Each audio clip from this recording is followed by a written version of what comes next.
Is the internet hurting or helping the coin collecting hobby? With so much information online these days, is it good or bad for coin collecting? This is Coins Roc. Stay tuned as I look at the possible dark side of the internet. A friend we'll call Andy, who knows I'm a coin collector, contacted me recently asking about a coin that a friend of his had and thought was valuable. I said I would be happy to confirm the value of the coin, which the friend placed at $2,000. We met up for coffee and he brought the coin along.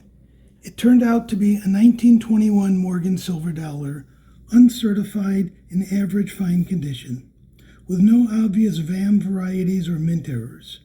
I told him it was the most common Morgan, with over 46 million minted, and that it was worth around $30. When I asked Andy where the $2,000 value came from, he said that is what his friend saw them listed for online and for even more. He went on to say that the friend thought she was being conservative because there were a number listed for so much more. I explained that anyone can list anything for any amount. We'll never know the motivation behind the lister. It could be ignorance, it could be greed, it could be a scam, it could be money laundering. What it wasn't was a reasonable transaction based on reality. His friend had gotten the data from eBay. It could have just as well been from Etsy, Facebook, Craigslist, or any of several other questionable sites. When using eBay as a price guide, don't look at the for sale prices, but rather look at the actual sold prices. There were a number of 1921 Morgans in higher grades, such as about uncirculated, that sold for $30 to $34. I hated to bust his bubble, but it is what it is. Now there are some very valuable 1921 Morgan silver dollars. According to the PCGS price guide, a 1921 Morgan in MS67 condition lists for $13,500. Of course, according to the PCGS population report, there are only 33 examples in that grade.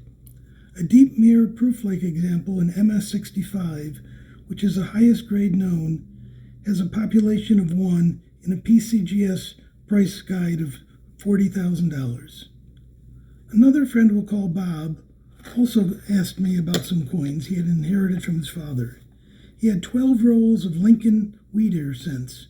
He was especially interested in a circulated roll of 1954 S cents. His father had these for years, and Bob felt there must have been something special about them if his father had held on to them for so long. He too had done his online research and came up with values between $1 and $100 each. Using a midpoint of $50 apiece, he figured the roll was worth $2,500.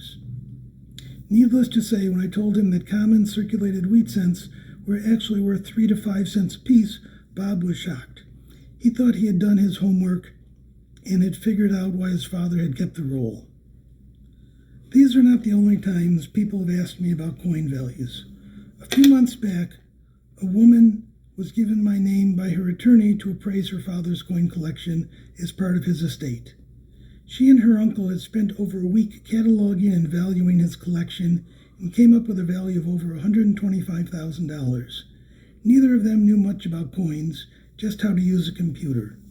It was a large collection which also took me the better part of a week to appraise, so I went through each and every coin, except my value was closer to $27,000. He had kept good records, and part of the situation was that he had many problem coins for which he had overpaid. In each of these cases, I believe the internet hurt and did not help these people. I do not believe these are unusual incidents. Far too many people who know little or nothing about coins are turning on their computers and getting misinformation about coins. This cannot be good for the coin collecting hobby and probably is discouraging for novices.